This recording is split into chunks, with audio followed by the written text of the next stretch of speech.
조갑제 TV 시청자 여러분 안녕하십니까? 저는 지금 로마에서 이 방송을 하고 있습니다. 며칠 전에 아사히 신문에서 보도하기를 김정은이가 북한 측 제외 공간에 지시를 해가지고 문재인 집권 시기에 평화협정을 미국과 맺도록 하는데 같이 노력하자 하는 취지의 지시를 했다는 것입니다. 바로 그 무렵 문재인 대통령은 G20 회의 참석차 베를린을 방문한 자리에서 북한과 평화협정을 논의하겠다는 이야기를 했습니다. 우리나라 대통령으로서는 처음입니다. 이 평화협정이라는 말은 북한이 만들어낸 말입니다. 우리 정부는 평화협정의 필요성을 전혀 느끼지 않았습니다. 북한은 미국과 평화협정을 맺고 주한미군 철수시키고 한미동맹을 폐기하라는 또 미북 관계 정상화를 하자는 그런 취지에서 평화협정을 계속 주장해 왔습니다. 그러나 우리의 기존 대북 정책의 근간은 평화협정은 평화가 왔을 때, 즉 북한이 핵을 포기하고 여러 가지 군사적 긴장 완화가 제도적으로 이루어졌을 때 평화협정을 논의할 수 있다. 또는 평화협정은 필요 없다. 뭐 이런 등의 입장이었습니다만 우리나라 대통령이 평화협정, 북한이 대남 적화 전략의 가장 핵심적인 메커니즘으로 여기는 평화협정을 우리 대통령이 제의한 것은 그것이 처음이었습니다. 이것은 아주 앞으로 위험한 하나의 함정이 될 가능성이 있습니다.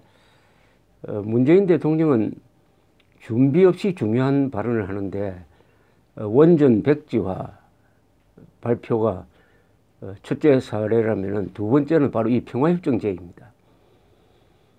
평화협정은 원론적으로 말하면 핵을 폐기한 다음에 북한이 그 다음에 한국에 전쟁이 온 것은 김일성의 남침에 의한 것이니까 그 남침 행위에 대한 사과를 하고 전쟁 피해에 대한 배상을 하고 책임자가 살아있으면 책임자를 처벌하고 불법 억류한 6만 명의 국군 포로 생존자를 다시 보내준 다음에 평화협정을 맺는 게 정상입니다. 전쟁 상태인데도 평화협정을 맺는다면은 그것은 불구대천의 원수 사이가 화해 없이 서로 뭐 딸과 아들끼리 결혼을 하자는 겁니다. 화해도 않고 원수 집안끼리 결혼 관계를 맺으면 되겠습니까? 그런데 이 평화협정 이야기를 한반도 주변 국가에서 평화협정을 하자는 논의를 하자는 주장을 하는 그룹이 세 군데입니다. 하나는 중국이고 하나는 북한인데 여기에 대해서 이번에 문재인 정부가 평화협정을 제안했습니다. 평화협정을 놓고 본다면 북한, 중국, 문재인 정부가 같은 목소리를 내고 있습니다.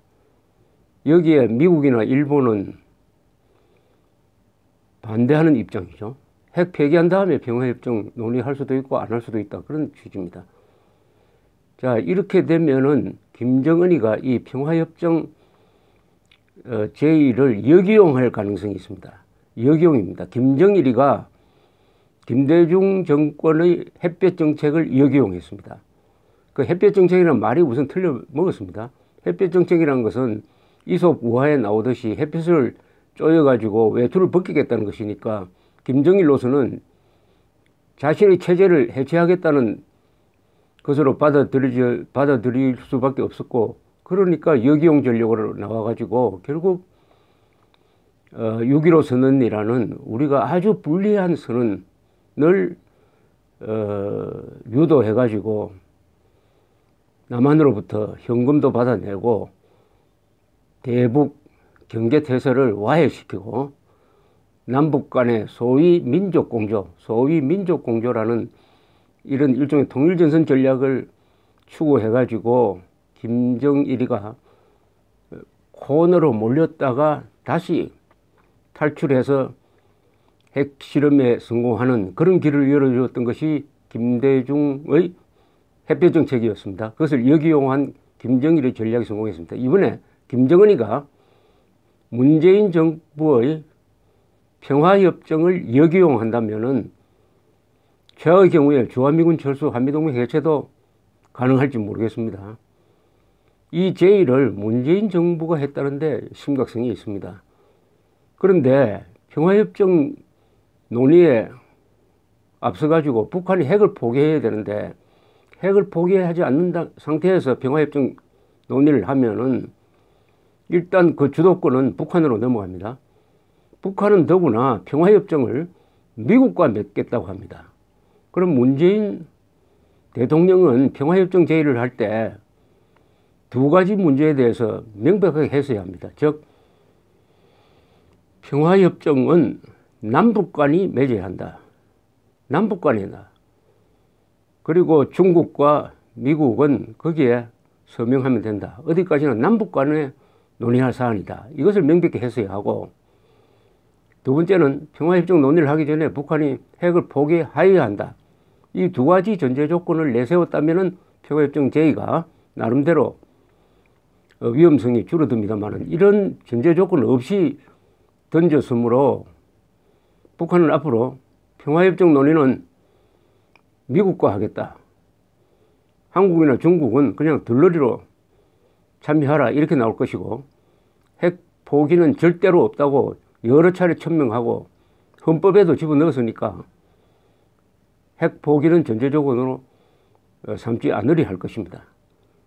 어쨌든 평화협정 이야기가 나오면은 중국, 북한, 문재인 정부가 한 목소리를 내게 되니까 미국은 거기에 반대하고 일본도 반대하고 하면은 이게 일본과 미국, 중국, 북한, 한국의 구도가 형성될 가능성이 있습니다. 이렇게 되면 한미동맹이 약화될 수밖에 없는 것이죠. 평화협정은 역사적으로 보면은 몇 차례 있었습니다. 평화협정은 원래 전쟁이 끝난 다음에 하는 것입니다. 1차 세계대전이 끝난 다음에 베르사유 조약, 그게 평화협정입니다. 2차 세계대전이 끝난 다음에 미국과 일본이 맺었던 샌프란시스코 강화 조약, 그게 바로 평화협정입니다. 그게 정상입니다. 그러나 전쟁 중에 맺은 게 바로 1973년에 소위 월남평화협정입니다. 이건 전쟁이 계속되는데도 월남평화협정을 맺었어요. 거기서는 어떤 약속을 했느냐 하면은 월남에 들어와 있었던 월맹 정규군이 한 15만 명 됐는데 그것은 철수하라는 약속을 하지 않고 월남에 있는 미군은 철수하라. 이렇게 된 겁니다. 그리고 월남에 있었던 소위 베트콩의 실체를 인정해 주는 것이었습니다. 그런 상태에서 평화협정을 맺었으니까 이게 전쟁을 종결시킨 것이 아니라 월남에 일방적으로 불리한 평화협정을 맺었고, 과연 그 2년 뒤에 평화협정은 휴지가 되고 월맹군이 총공격을 하고 총공격을 했는데 그때는 이미 미군이 빠져나간 다음이고, 미군은 월맹의 총공격에 대해서 아무런 조치를 취하지 않음으로써 2달 만에 월남이 적화되는 길을 연 것이 평화협정입니다. 지금 북한이 핵을 가진 상태에서 평화협정을 맺는다면 월남 평화협정의 재판이 될 가능성이 상당히 높고 그 결과는 대한민국의 적화로 드러날 것입니다. 그래서 이 평화협정을 김정은이가 역이용해가지고 이 기회에 문재인 정부가 있을 때 미국과 북한이 수교하겠다. 미국과 북한 사이에 평화협정을 맺겠다. 문재인 대통령의 평화협정 제의는 그것을 이룩하는 하나의 수단으로 역이용하겠다. 역이용하겠다는 것을 제외 공간에 지시했다고 한다면은, 이게 사실이라고 한다면은 문재인 대통령은 지금이라도 평화협정의 전제 조건을 분명하게 밝혀야 합니다. 그것은 첫째, 북한이 핵을 포기한 다음에 평화협정 논의를 할 수 있다. 평화협정은 남북한이 논의해야 한다. 왜냐하면 6.25 전쟁의 당사자니까요. 그리고 전쟁에 따른 책임 문제, 배상 문제 국군포로 송환 문제까지 논의하겠다. 이 정도는 반드시 밝혀야 합니다. 그런 전제 조건을 확실하게 하지 않은 상태에서 평화협정 논의에 들어가면은 북한의 핵무장은 기정사실화되고 대한민국 안에서는 또 좌우 이념 갈등이 심해질 것이고, 그리고 무엇보다도 한국과 미국 사이에 동맹관계에 균열이 올 가능성이 있으니까 이 평화협정 제의에 대해서는 반드시 후속 조치를 취해가지고 김정은한테 역용되지 않는 그런 대책을 늦기 전에 강구할 필요가 있다, 이렇게 생각합니다. 감사합니다.